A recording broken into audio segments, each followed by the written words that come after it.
अब बताएंगे आपके लिए हम कि सेल का वाउचर कैसे बनाते हैं। जैसे मान लीजिए एक क्लाइंट है, अप्रैल में उसने सेल करी अपने क्लाइंट के लिए, ठीक है, एक सप्लायर ने। उसमें टैली के अंदर सेल का वाउचर कैसे बनाएंगे, सेल का बिल कैसे बनाएंगे, क्लियर। देखिए यहाँ हम जाएंगे तो हमने देखा कि अप्रैल मंथ में वाटर टैंक सेल हुआ 21 क्वांटिटी में, और रेट क्या है 2500 रुपये का। इसके ऊपर जीएसटी है, जो भी जीएसटी रेट हमने इसके अंदर फीड कराए, जो उसके स्टॉक आइटम बनाया, ठीक है। टैली के अंदर जाएंगे यहाँ पर हम, जब हम सेल करते हैं तो हमने वाउचर पढ़ाए थे आपको। वाउचर के अंदर सेल वाउचर की शॉर्टकट की होती है F8। क्या होती है? F8। जब एंट्री पास करने जाएंगे ट्रांजेक्शन की तो यहाँ वाउचर के अंदर जाएंगे, कहाँ जाएंगे हम? अब इसके बाद ये आता है सेल्स वाउचर। क्या रहा ये? इस पर क्लिक भी कर सकते हैं और शॉर्टकट की हम प्रेस कर सकते हैं F8। ये हमने प्रेस कर दी। उसके बाद देखिए चेंज मोड होता है। क्या है? Change mode. सेल्स के जो वाउचर होते हैं वो 3 तरह के होते हैं। कितने होते हैं? ठीक है, अरे प्रैक्टिस कर लो फराज। ये बंद है, ठीक है, अभी कूल हो जाएगा। आइटम इनवॉइस, अकाउंटिंग इनवॉइस और एज वाउचर। एज वाउचर का इस्तेमाल कर लिया आपने अभी लास्ट वाला जो प्रोजेक्ट किया था। अकाउंटिंग इनवॉइस का करा है? नहीं करा, अब करेंगे आगे। अभी इसमें करेंगे आइटम इनवॉइस का इस्तेमाल। जब हम इन्वेंट्री खरीदते हैं और उसका जो बिल चढ़ाते हैं इन्वेंट्री वाइज चढ़ाते हैं, कितनी क्वांटिटी कितनी खरीदी हमने, किस आइटम की कितनी क्वांटिटी खरीदी, तो वहां पर हम क्या करेंगे? आइटम इनवॉइस लेंगे, एंटर करेंगे, पार्टी का नाम सेलेक्ट करेंगे हम, लर्निंग एरिया टैक्स, और डेट डाल देंगे। सबसे पहले इसमें डेट डालेंगे हम। डेट डाल लेते हैं, मान लीजिए 14 अप्रैल 2024। ये F2 के साथ हमने ये डेट डाल दी। उसके बाद लर्निंग एरिया टैक्स करा, एंटर करा, एंटर करा, एंटर करा, enter enter enter enter enter enter enter enter enter. और ये जो हमने सेल्स वाउचर बनाया था वो सेल्स वाउचर ये आ गया, सेल्स लेजर, ये दिखा रहे हैं आप, सेल्स। अब आइटम क्या है हमारा यहाँ पर? Water tank. वाटर टैंक ले लिया और एंटर कर दिया। कितनी क्वांटिटी है? 21। और रेट क्या है हमारा? 2500 रुपये, 2500। एंटर करा और एंटर करा। ये देखिए, ये जो अभी क्या है कि हमें एक ही आइटम सेल कर रहे हैं, तो एक ही आइटम का बिल बना रहे हैं यहाँ पर, और अब इसके ऊपर जीएसटी लगाएंगे। अगर कोई और आइटम लेंगे यहाँ से तो और आइटम ले सकते हैं यहाँ से, ये लिस्ट आ रही है, ठीक है।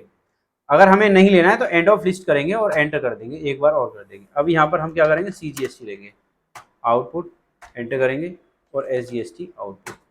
टैक्स रेट ऑटोमेटिक कैलकुलेट हो गया हमारा। एंटर करेंगे, एंटर करेंगे, एंटर करेंगे।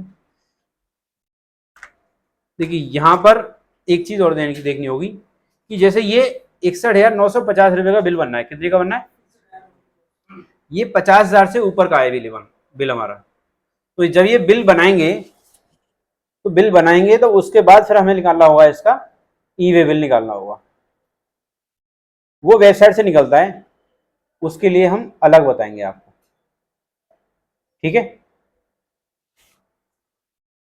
जब ई वे बिल निकल जाएगा तो इसको यस करेंगे और ई वे बिल की यहाँ पर डिटेल डाल देंगे। जैसे मान लीजिए ये कहाँ से कहाँ जा रहा है, ठीक है, डेट, ई वे बिल नंबर वगैरह, ये देख रहे हैं यहाँ पर। ई बिल नंबर कुछ भी डाल देंगे यहाँ पर हम, इस तरीके से जो ई बिल निकालेंगे उस वक्त वो ई बिल जनरेट होता है, तो उसका नंबर यहाँ डाल देंगे, डेट यहाँ डाल देंगे 14 अप्रैल में, ये आ रही, ठीक है। डिस्पैच कहाँ से हो रहा है भाई? अलीगढ़ से हो रहा है। शिफ्ट टू कहाँ हो रहा है? ये भी अलीगढ़ ही हो रहा है, ये मान, ऐसा मान लीजिए कि ये जमालपुर हो रहा है, ठीक है। ट्रांसपोर्ट का नाम कोई भी अगर है तो डाल देंगे हम। तो अभी ई बिल का नहीं बता रहे हैं हम, पहला इनवॉइस है, पहला प्रोजेक्ट है हमारा ये, ठीक है। एंटर करेंगे, एंटर करेंगे, एंटर करके आगे बढ़ जाएंगे। यहाँ पर एंटर करेंगे, एंटर करेंगे, enter enter enter enter enter, और ये हमने कर दिया एंटर, ठीक है। अब हमें इसी बिल को प्रिंट निकालना है। क्या निकालना है? तो पेज अप की दबाएंगे, क्या दबाएंगे?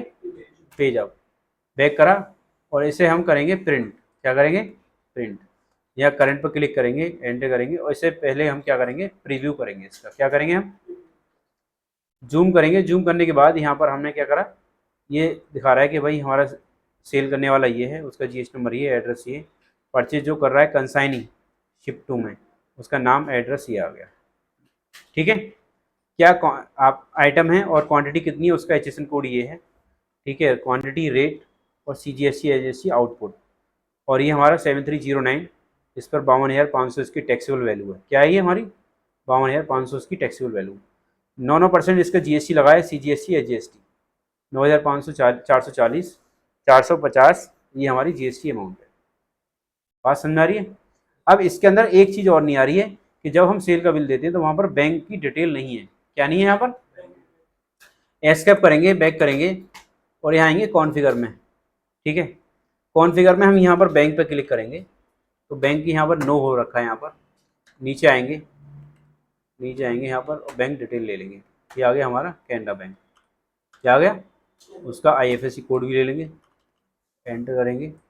देखिए यहाँ पर एंटर से यस हो जाता है। क्या हो जाता है? शिफ्ट कोड नहीं लेना है अभी। ठीक है, देन उसके बाद हमारा अकाउंट नंबर और एक ये बैंक का नेम आ गया और इसे करेंगे हम एक्सेप्ट। क्या करेंगे हम? और एक बार प्रीव्यू करेंगे यहाँ से। बैंक की डिटेल हमारी यहाँ पर आ गई। ये आ गई। नीचे है प्रिंट, निकाल के इसे साइन करके मोहर लगा देंगे और आपका सेल का बिल रेडी हो गया। ठीक है।